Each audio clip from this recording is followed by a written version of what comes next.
Sa pagsapit po ng ika-112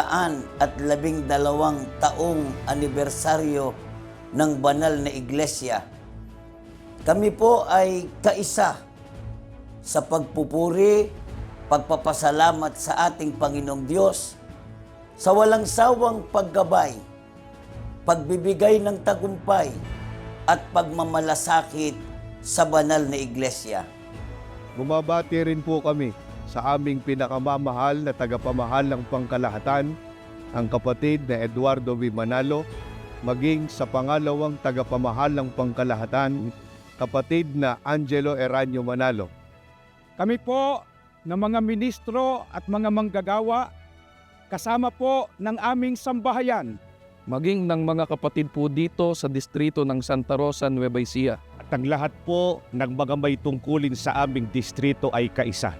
Ng lahat ng kapatid sa buong mundo na nagdiriwang sa anibersaryo ng Iglesia, Kalaki po ang aming patuloy na pananalangin na mamalagi ang pagkakaloob ng Panginoon Diyos Ng patnubay at gabay sa lahat ng panahon at malalaking pagtatagumpay ng pamamahala At ng bawat sambahayan sa buong iglesia.